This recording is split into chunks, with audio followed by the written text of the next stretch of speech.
So in this video, we're going to look at what happens when we have shifts in both the x and the y axis for our cosecant and secant function. And again, basically you're redoing the sine and the cosine function.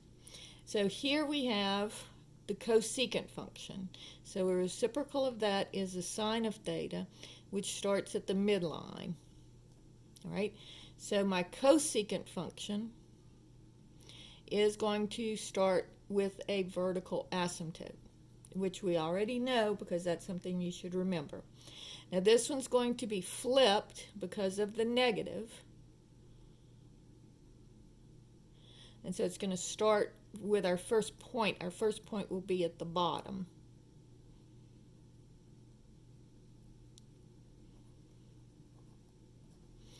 Or the sine function will start by going down.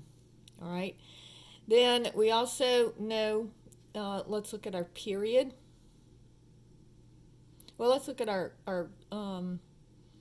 y-axis stuff first. So our amplitude of our sine function would be 2. And we know that it's shifted down 3 because of the -3. So I'm going to start here. I'm going to draw my y-axis.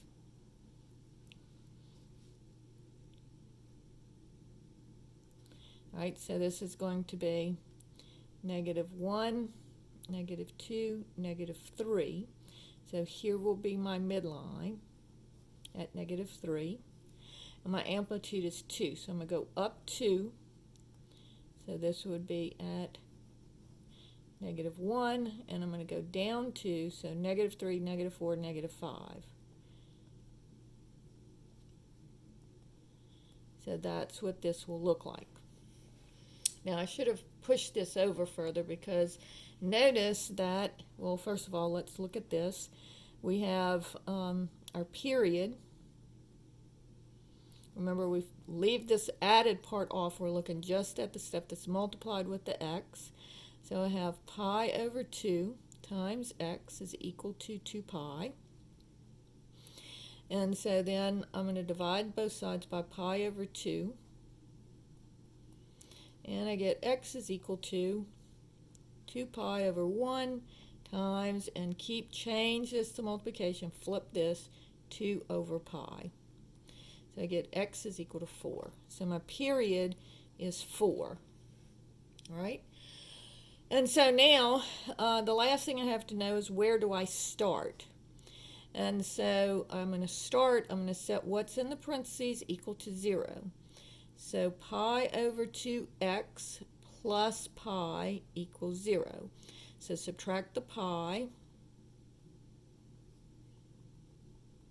and then divide by pi over 2. And I'm going to go ahead and just flip on this side. So this would be 2 over pi.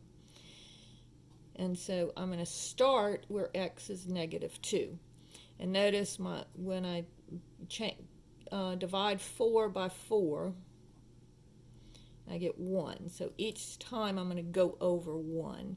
So I kind of have it squished over on the edge here, but I'm going to try and make it work. So this would be 1, and this would be 2.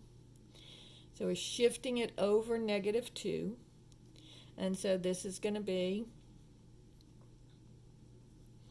let me dot my lines over here. All right, so if I draw in the sine function, so this would be -2, then -1, then 0, and then 1. That's 1, 2, 3, 4 parts. So I'm going to end at 2. Now, let me dot in my sine function. So the sine starts at the midline, and this one is flipped over. So it's going to start at the midline, and it's going to go down. So it'll be down at -1 at -1, and then at 0 it'll be here, at 1 it'll be here, and then at 2 it would be here. So this is what the sine function would look like. So now let's look at our cosecant function. So I'll have a vertical asymptote here. I'll have a vertical asymptote here. at 0, and I'll have a vertical asymptote. Wherever the sign hits the midline is where your vertical asymptotes will be. And then where it hits the -1, I'll have a point here, and so I'll have a frowny face because it's -1. And here I'll have a happy face because it's equal to 1. So it's going to go up. That's how you do that one. So now let's look at secant. So remember, the cosecant function starts with a vertical asymptote. Okay? All right, so last one, I'm going to now look at for secant of pi over 3x minus pi over 2 plus 1. All right, so on this one, I've got, first of all, the reciprocal of the secant function is the cosine function. And it starts at the top. So I know that this was going to start, and then this one is not flipped over, so it will start at the top.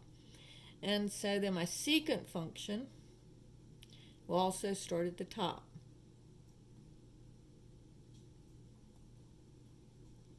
All right. And then looking at my amplitude of my cosine function, that's 4. And while I'm doing my y-axis, I'll also look at my shift. So my vertical shift is +1. So let's set up my y-axis. So setting up my y-axis, it's going to be shifted up 1 and an amplitude of 4.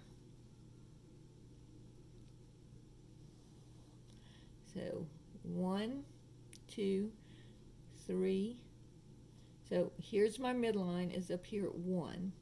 So 1, 2, 3, 4. So if this is 1, 2, 3, 4, 5 steps to get to the top. And then I'm going to have 1, 2, 3, 4 steps to get to the bottom. And so this would be 0, -1, -2, -3. Right? So now I have my little guidelines here. And so now let's look at the y-axis. So first of all, let's look at my period. So my period, I'll have pi over 3 x equals 2 pi. So keep, change, flip. Divide the sides by pi over 3. And then over here, I'm just going to go ahead and keep, change, flip so I don't have to do 2 steps. So I flip this denominator, it becomes 3 over pi. So I get x is equal to 6. All right? And so if I start here at 0, then I'm going to end over here at 6. All right? Oh, but I'm not starting at 0 because I'm also shifted. So let's see where I start. So ignore this. All right, so let's see where I start. So I have pi over 3 x minus pi over 2 equals 0. So you just set what's in the parentheses equal to 0. So I have pi over 3x equals pi over 2. Add the pi over 2 to both sides, and then divide both sides by pi over 3. And again, over here, I'm going to just keep, change, flip, so this would be 3 over pi. And so I'm actually going to start at 3/2, and this should be k, not x.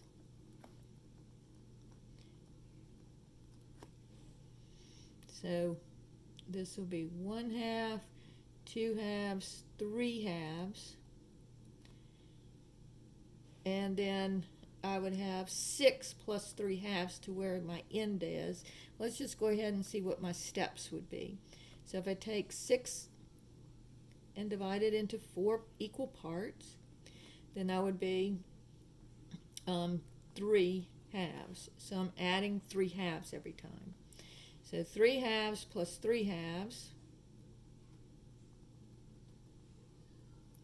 is equal to 6/2, which is 3. So 1/2, 2/2, 3/2, 4 halves, 5 halves, 6 halves. This is going to be my next one. And then plus 6 halves plus 3 halves would be 9 halves. So 6 halves, 7 halves, 8 halves, 9 halves. And then plus 3 halves.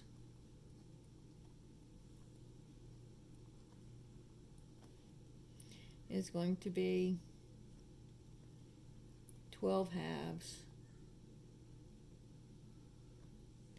which gives me 6. So this is 1, 2, 3, so 6 is my, oh, and this should be 3. And I've got one more to go, because this is, I would start here at the top, because this is a cosine function, and then it would be midline, bottom, midline, so I got to go a little bit further here. So this is going to be 12 halves plus 3 halves would be 15 halves, and that's where I'm going to end. So this is 12 halves, 13, 14, 15 halves, and I should have 3 little marks here. All right, so this is 15 halves, and that's where it's going to go back up to the top. So extend it a little bit more. So if I were to draw in my cosine function, it would start here at 3 halves, because that's how it shifted over, and then it's going to go down, hit the midline, hit the bottom, hit the midline, and then hit the top. So any place where the cosine function hits the midline is where my secant function will have a vertical asymptote. So it would be here and here. And then this one is at the top, so it's going to be a piece of a happy face. And this one's at the bottom, so it's going to be a whole frowny face. And then this one's at the top, so it will be the other piece of the happy face. And that's what the secant function looks like. And so this shows you with both the shifts. So again, just like with the sine and the cosine, first you set up you see whether it's going to start at the midline or start at the top or sometimes start at the bottom. You're going to see if it's flipped over or not. Then you're going to set up your y-axis, and then you're going to set up your x-axis. And then you just put your points, 1, 2, 3, 4, 5 points, and then you draw it. And if you want to draw the sine function and the cosine function first before you draw the secant function, you can, but you don't need these. You could not have this, because all you need are those 5 points. So you say, okay, so I'd have a point here, a point here, a point here, a point here, and a point here. And then you could just know, well, this is at the top, so it's going to go up. This is at the midline, so that's going to be a vertical asymptote. This is at the bottom, so it's going to go down. And this will be at the midline, so it's a vertical asymptote. And then at the top, so it goes up. All right? So that's how those work.